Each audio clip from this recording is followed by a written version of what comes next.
Legal, gente. Só esperando as últimas pessoas aqui que a gente aprovou entrarem, que fica aquele carregando aqui para ver se elas conseguiram entrar, e a gente começa.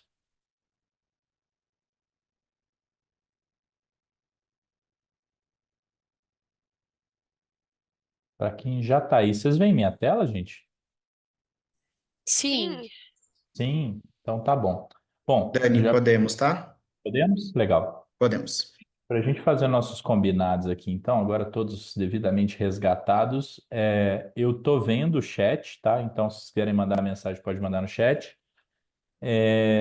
E eu tô vendo alguns de vocês, então, se quiser abrir a câmera, falar, me interromper, fica à vontade. Hoje é segundona brava, não necessariamente vai estar a galera toda aqui, né? Porque hoje a semana começa brava para todo mundo. Mas, bom, vamos falar de futuro do RH. Acho que esse que é o objetivo aqui, né? E aí, gente, o que eu trouxe aqui de material para vocês é um pouco da gente tentar fazer um bate-papo aqui.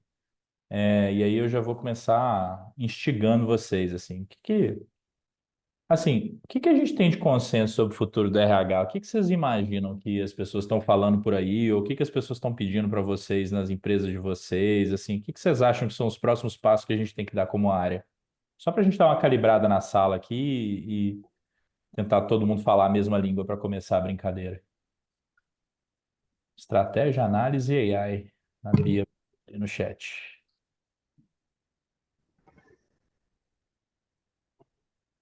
O que mais, gente?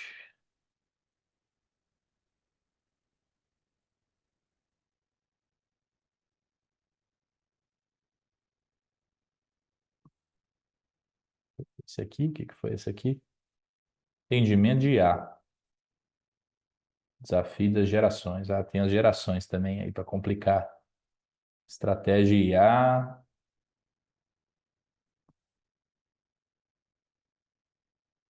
Estratégia IA é ótimo, cara. Isso vai ser uma confusão. Tudo bem, mas eu acho que a gente está mais ou menos em consenso, tá? O que que eu fiz aqui? Eu peguei as publicações, provavelmente algumas das mais respeitadas do mundo, e tentei ver onde elas convergiam. Basicamente foi isso que eu trouxe aqui. Então, se vocês olharem essa lista aqui, ó, e aí eu peguei o quê? Eu peguei Deloitte, peguei Harvard, peguei Stanford, peguei MIT. Infelizmente não peguei nenhuma brasileira. A gente pegou um pouco do que a Coru tem visto aqui nos levantamentos que a gente faz. E aí a gente vê esses 5 pontos aqui, ó. Construir resiliência e adaptabilidade na organização, habilidades humanas, gestão da mudança, redesenhar o trabalho, e aí tem a ver com IA, né? Porque a IA vai impactar basicamente todas as funções, e um pouco de resultado de negócio. E aí, quando a gente pega e olha esse negócio por uma ótica de gente e tecnologia, boa parte das vezes que a gente vê esses assuntos são sobre gente, e boa parte são sobre gente e tecnologia. O ponto é que é sempre sobre gente, né? Então, isso é importante a gente dizer. Mas, na prática, a gente está falando assim, né, das habilidades das pessoas para conviver com um mundo novo e tecnologia, a gente está falando de dados e IA, basicamente, né? É isso que a gente vê acontecendo para frente, tá? Converge com o que vocês falaram? Acho que sim, né? Um jeito diferente de escrever o que vocês colocaram aqui, né? Aqui também falam muito de entendimento e parceria com o negócio e IA. Legal. Então tá bom, estamos falando mais ou menos da mesma coisa. E aí, gente, e eu não sei se já pararam para pensar sobre isso, mas o RH, ele é uma área transversal e os problemas de RH são problemas transversais, né? Ele sempre, eu tenho problema de vaga. Normalmente eu vou ter problema de vaga em várias áreas de maneira diferente, porque os perfis são diferentes. Eu tenho problema de turnover, eu também vou ter problema de turnover em várias áreas, porque as causas do turnover dificilmente vão ser as mesmas entre áreas diferentes, né? Você tem lideranças diferentes, remuneração diferentes, estímulos diferentes, aquecimento de mercado diferente. Quando a gente fala de org design, é a mesma coisa, né? O org design que funciona numa área não é o que funciona em outra, né? A IA vai impactar as áreas de maneiras diferentes também. Então, assim, o que a gente entende, por um ponto de vista aqui, Coru, é que, cara, a gente não vai conseguir convergir tanto assim entre uma área e outra, tá? O RH ele vai ter que atuar de maneiras diferentes em diferentes áreas, e quando a gente fala de entendimento do negócio, isso é mais importante ainda, né? Só que tem um problema, o RH ele não se organiza de maneira transversal, né? O que é um negócio meio doido também. Então, quando a gente para olhar historicamente como as áreas de RH se organizaram, né? A gente sempre vê esse desenho aqui, ó. Né? Você tem, por exemplo, centros de excelência, que eu chamei de COE aqui, né? Atração fica assim, carreira fica assim, treinamento e desenvolvimento fica assim, né? Para a maioria das áreas isso é verdade. BP, obviamente, a gente acaba atendendo por área, beleza. Mas a área de operações, né, e que tradicionalmente tem mais a parte de operações mesmo, folha de pagamento, chamado, atendimento de funcionário, também é uma área muito vertical e Tech Analytics, quando surge normalmente aqui dentro também de uma maneira vertical. Então, assim, a gente se organiza de uma maneira vertical para tratar problemas que são horizontais no negócio. Faz sentido o que eu estou falando? E assim, e o que é o ponto, né? Ah, não, mas o business partner ele trata o negócio. Mas ele tem autonomia para mexer nesses processos aqui de COE, né? Esse é um grande ponto, assim. Mas é ele quem decide, é ele que muda o processo. Ele consegue fazer isso, ele consegue ajustar para a realidade dele. E a gente vê que a maioria dos BPs não consegue fazer isso. Então, poxa, a gente como área, para o futuro, não necessariamente a gente está organizado da melhor maneira, né? Algum ponto até aqui, gente? Alguém discorda? Alguém concorda?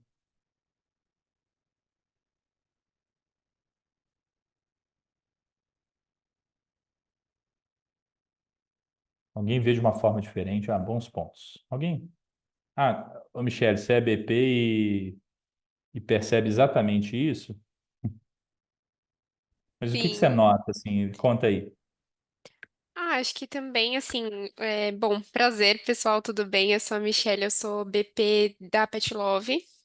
Hoje eu atendo áreas completamente diferentes. Eu atendo o time de finanças e jurídico, que tem uma outra perspectiva, e atendo também o time mais comercial, lojas, franquias. Então, eu vivo um pouco na prática, assim, essa dificuldade de, né, a gente tem que ter esse relacionamento com outras áreas, mas também a gente não tem muito poder de ação ali, de colocar a mão na massa, tomar essas decisões, mudar processos. Então, como eu vivo esses mundos muito diferentes, a gente eventualmente tem que fazer uma adaptação ali. O treinamento que funciona muito para finanças não vai funcionar para o time de lojas. Então, é uma dificuldade, acho que independente da companhia, né? Hoje eu atuo na Pet Love, mas já trabalhei em outros lugares. Então, o que você desenhou aí é justamente o que eu vejo aqui hoje na Pet Love mesmo. Legal. Beleza, é mais ou menos isso, né? É muito difícil você ter os BPs com autonomia, assim. E aí o BP fica sofrendo para atender o negócio, né? E aí, outra coisa que é meio dramática é o seguinte: esse levantamento aqui é da McKinsey, mas ele mostra o seguinte, né? Assim, para toda atividade, né? Então, por exemplo, estratégia organizacional, org design, darará, planejamento de pessoas, habilidades, né? Atração de pessoas, desenvolvimento. A McKinsey fez uma análise do que a gente consegue. O azul escuro é automatizar totalmente tudo. Aqui a gente consegue automatizar a maior parte, né? Esse rosa mais escuro aí, eu acho que esse é o rosa da WePink, que a gente consegue automatizar a maior parte com algum envolvimento humano, mas 60, 90% de automação, e menos 60% de automação é o rosa claro. Quando vocês olham isso aí, dá mais de 60% de, cara, RH automático, processo automático. Isso aqui é IA, é robótica, é um monte de coisa, né? Normalmente é IA mais robótica juntos, né? Então, assim, beleza, a gente quer ser super estratégico, a gente está organizado de um jeito que o negócio não se organiza, e a gente ainda vai ter uma característica de ser automatizado. Cara, e aí? Aí você pega esses caras aqui, que conhecem mais de RH do que eu, eles falam assim, cara, a tendência do RH é desaparecer, né? É, E aí, o que que é a tendência do RH é desaparecer? Eu não sei se alguma vez você já viram esses estudos econômicos sobre o impacto da IA, mas uma coisa que vem sendo estudada é o seguinte: quando a gente fala de IA, você tem basicamente três níveis de atividade. Imagina assim, ó, a primeira atividade é aquela atividade hiperestratégica, C-level, outras funções que fazem a estratégia do negócio, pensam em atividades muito mais de discussão em relação humana. Você tem um segundo nível de atividade, que é o tipo de atividade super operacional, eu vou dizer até braçal. Dá um exemplo. Entregador de aplicativo, né? Eu vou dar outro exemplo. Gente que trabalha com construção, né? Assim, obra, bater laje, né? Botar tijolo, instalar qualquer coisa que seja numa obra. Esse é um segundo nível. Então, eu falei de dois extremos aqui. E você tem a maioria das atividades hoje do ser humano que estão aqui no meio. O que são as atividades que estão aqui no meio? Atividade de cartório, atividade de advogado, atividade de vendas, muitas vezes. Agora, tem uma aqui específica que a gente vai lembrar bem, atividade de RH. O RH está aqui no meio, na maioria dos casos. Ele tem um pedaço aqui na estratégia, mas a grande maioria dos casos ele está aqui no meio. Onde vocês acham que a IA vai afetar mais fortemente o trabalho? No operacional, no tático ou no estratégico?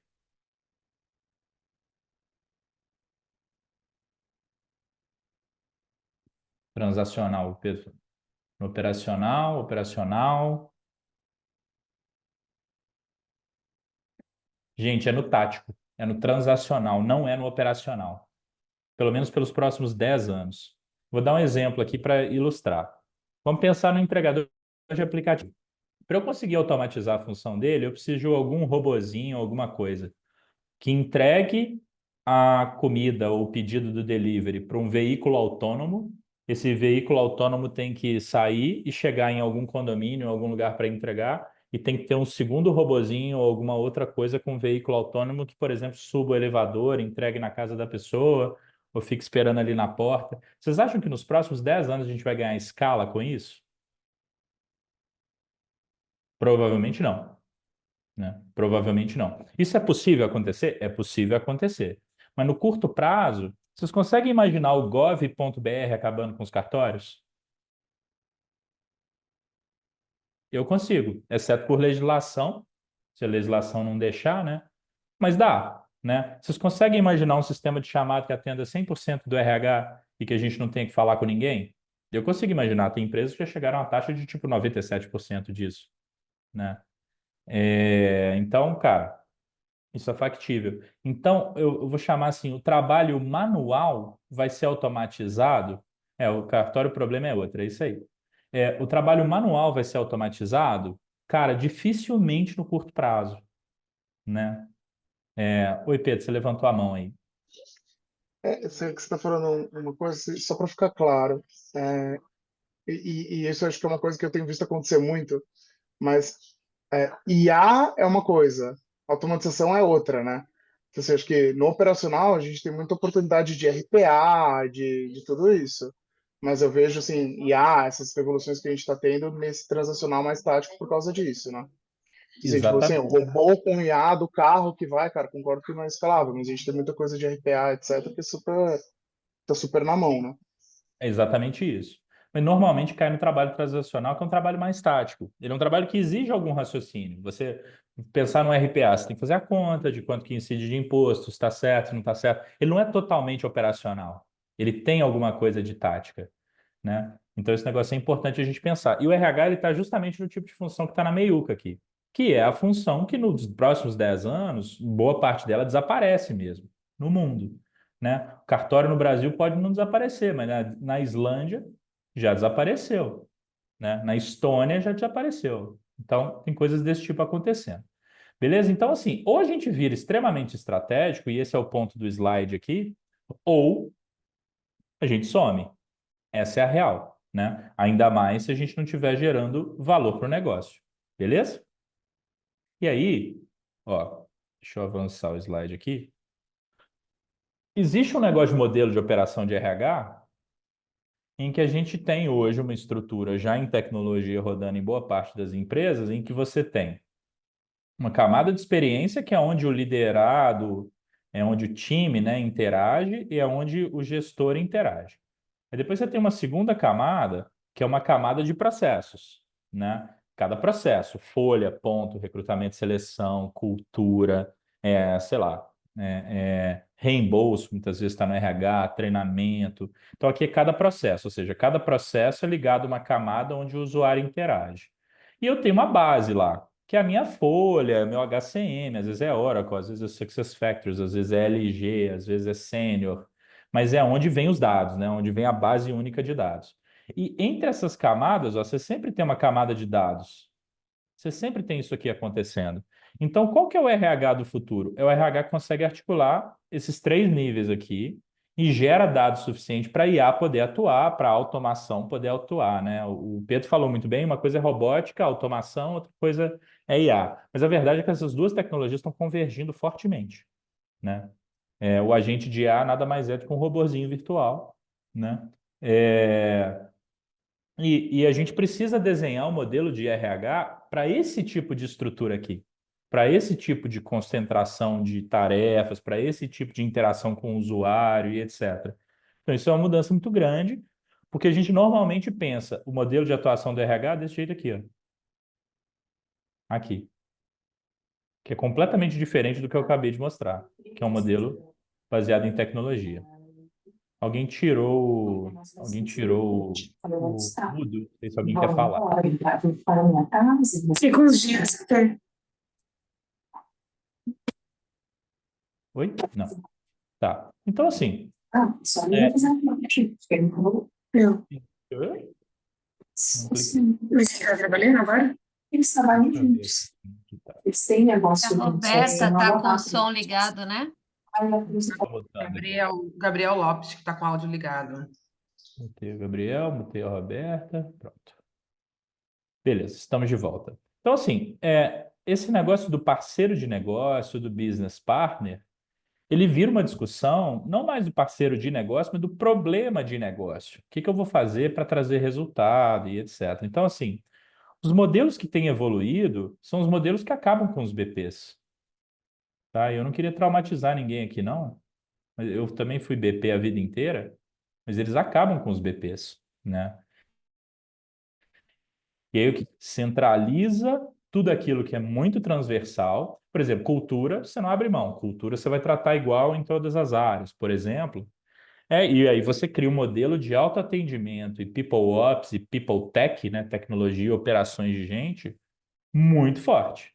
Esse é o modelo que está evoluindo. Vou dar um exemplo da empresa que está caminhando para esse caminho aqui, o iFood. O iFood ele dividiu o iFood em dois negócios, delivery e fintech. Então, ele tem duas unidades de negócio de RH, que conversam com as unidades de negócio do negócio em si. Eles têm tudo embaixo da BU. É quase como se você criasse dois RHs. Um que atende fintech e outro que atende delivery de comida, farmácia, mercado, né? Com todos os subprocessos embaixo e com uma camada de tecnologia transversal, com uma camada de cultura que eles chamam de cross, transversal, né? E tudo que é remuneração, que é não operacional, né? Obviamente, talentos, os níveis mais elevados da estrutura, aí sim eles tratam aberto por área. O que é mais elevado, eles tratam centralizado. Então, assim, é uma mudança total. Então, as duas BIOS têm autonomia total, os processos não são nem iguais, tá? Os processos nem sequer convergem. Mas por quê? Porque você tem uma camada de tecnologia que permite você unificar os dados das pessoas e, portanto, entender as diferenças, né? E aí um negócio engraçado, assim, é que quando você pega, eu estou falando do RH acabar, né? Mas quando você pega, por exemplo, essa matéria da BEM aqui, o grande ponto sobre a IA, transformar o RH e transformar os negócios, é sobre você não focar na IA, é você focar nas pessoas. Então, assim, qual que é o papel das pessoas pós-IA? A IA está aí, está dada, a tecnologia funciona, você pode usar. Mas qual que é o papel do ser humano nessa brincadeirinha, né? Então, é para lá que a gente está caminhando, né? E aí, eu não sei se vocês viram esse dado, mas o Unleash, que é um programa é um dos maiores eventos de RH do mundo, né? Ele acontece lá nos Estados Unidos. Ano passado, eles levantaram o Unleash e viram que 70% mais ou menos dos CEOs acreditavam que as funções iam ser automatizadas e a IA ia substituir o ser humano. Aí fizeram a mesma pesquisa esse ano. Quanto vocês acham que deu? Ano passado foi 70.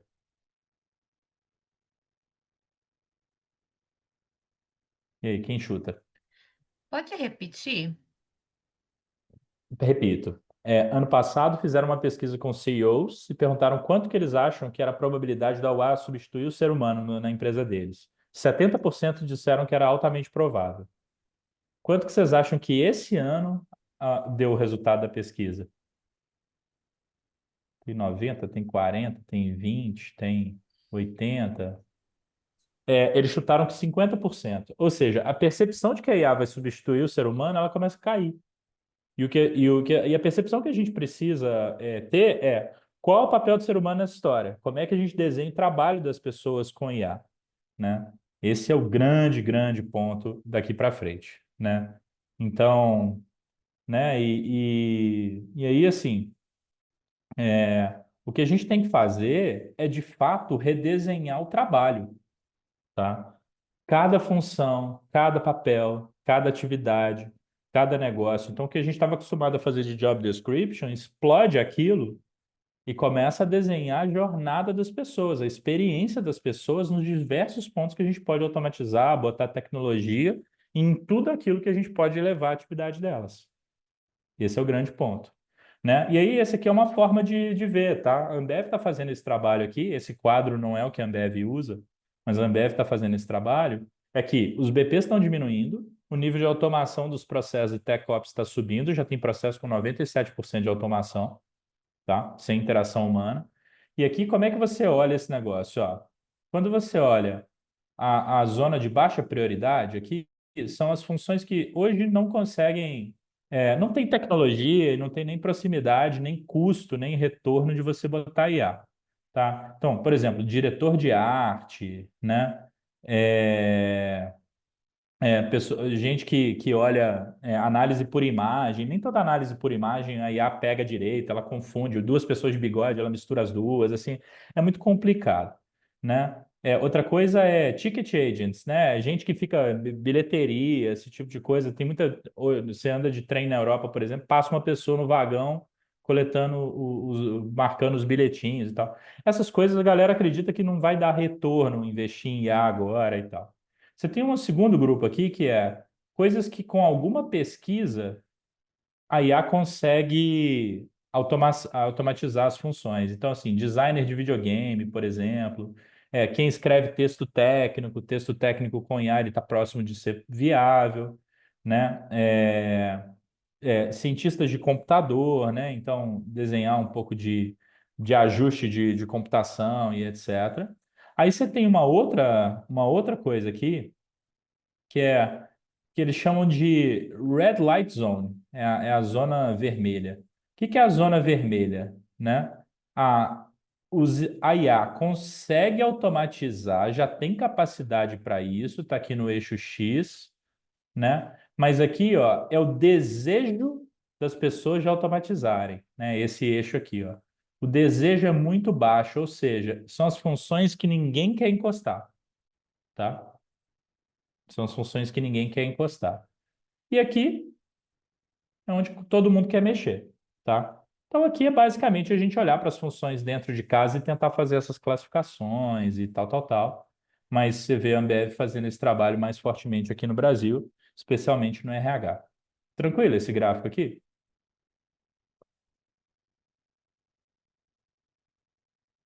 Beleza? Tá bom. Aí, ó, dados da Coru sobre as empresas da nossa rede. Vocês estão lá no papo de gente, esses dados são coletados com a galera que está lá, tá?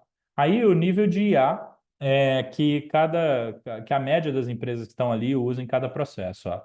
Só 3,31 usam IA e Analytics avançado, no geral, tá?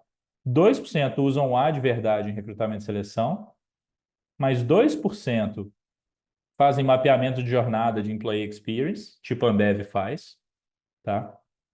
Que é basicamente o redesenhar o trabalho, e só 0,1 usam em org design a IA. Aí eu faço uma outra pergunta na linha dos CEOs lá. Vocês sabem quanto que, por exemplo, a carteira de crédito do Itaú é operada por IA? Lembrando que a carteira de crédito é o item que mais gera lucro para o Itaú, né? Chutam quanto é?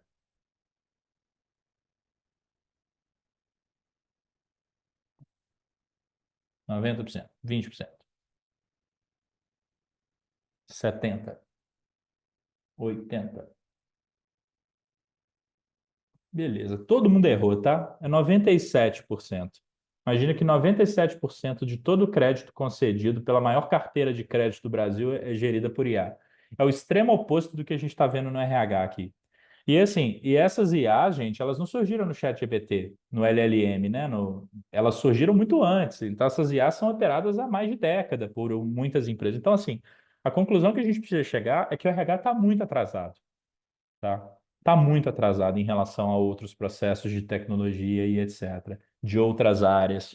Então, de fato, a gente corre um risco muito grande aqui, né? Diga, Pedro.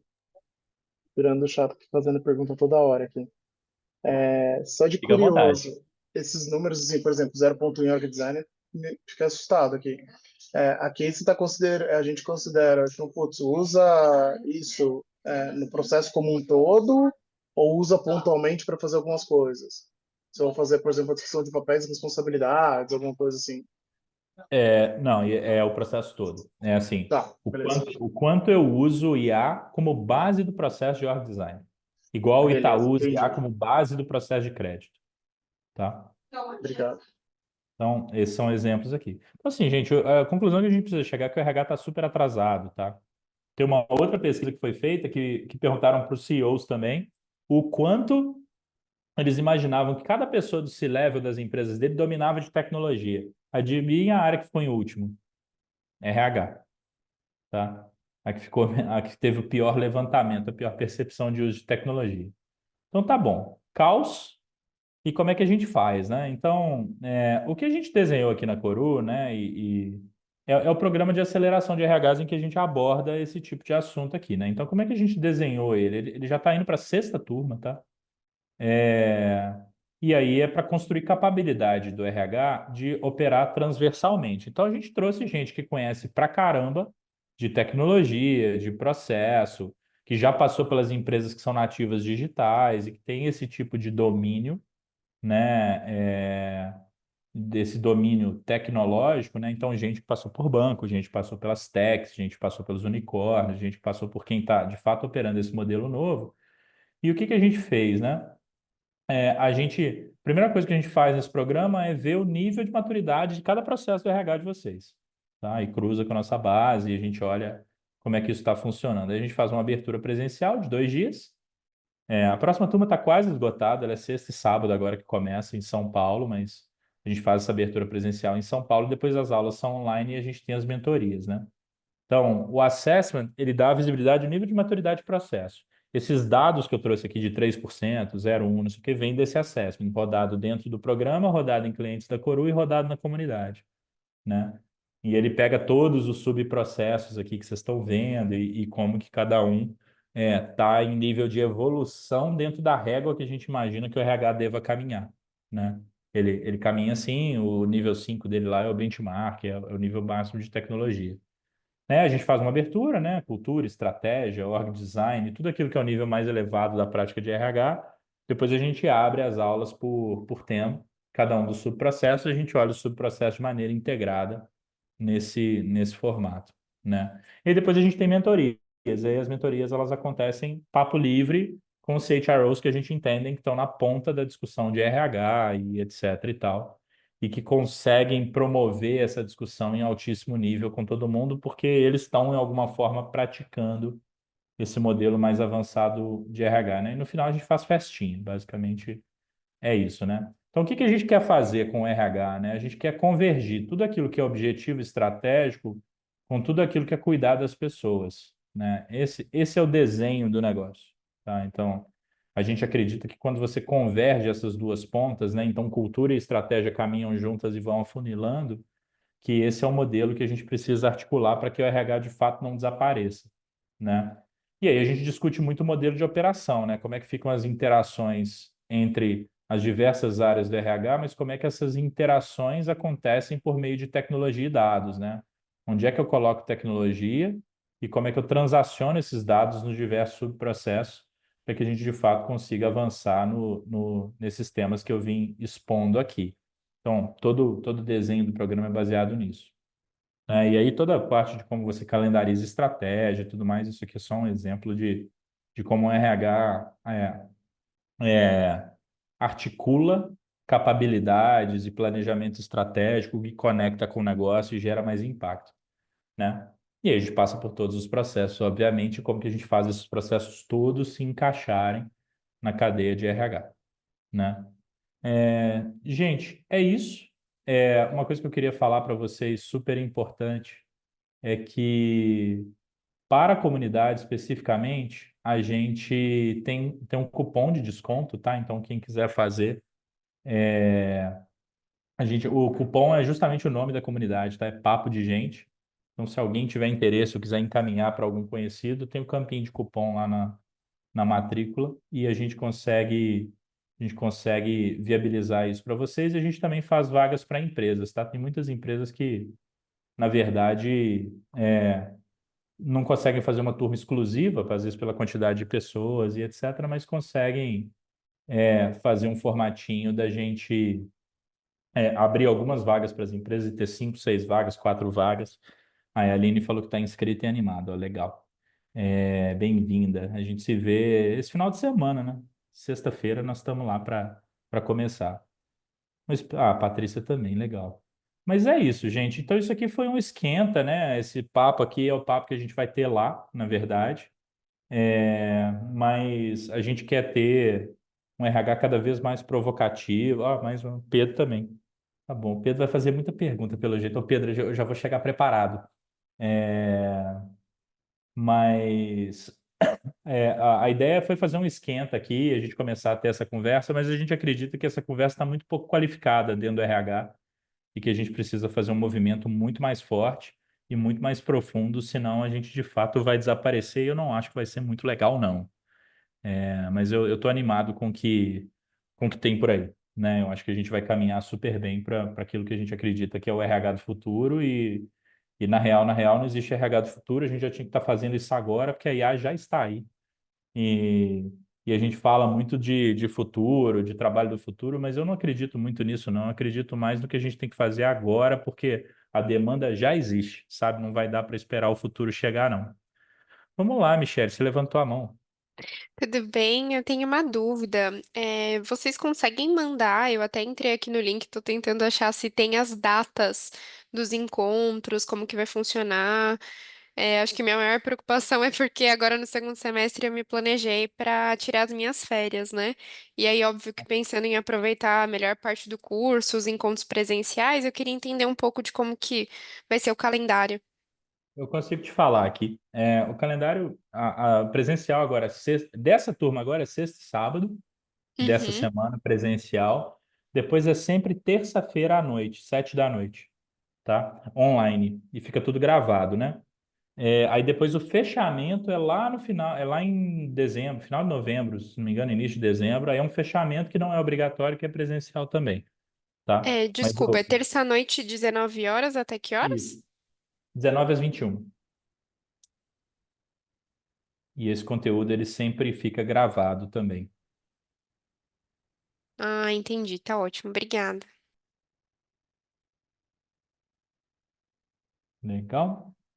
Gente, mais alguma dúvida? Fechamento, ó, 11 de dezembro. Inicinho de dezembro. Gente, é isso. Acho que é um pouco do que a gente queria falar com vocês. A gente espera ver muitos de vocês lá. Fiquei feliz de já ter uma galerinha aqui que vai participar. Então, isso foi só um aquecimento, né? Obviamente, esse final de semana a gente vai ficar bem junto. Lá tem muito assunto para falar e a gente se vê por aí. Legal? Obrigado, turma. Boa semana. Daniel, Oi.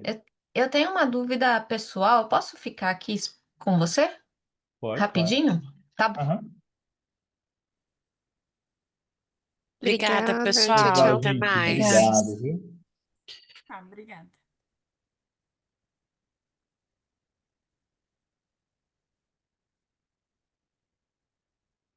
Daniel, tudo bem? Tudo bom? Tudo. O Acho que a pessoal tá Samara aí ainda, mas não tem problema. Nossa, a Samara está congelada, viu? Não, sem problemas.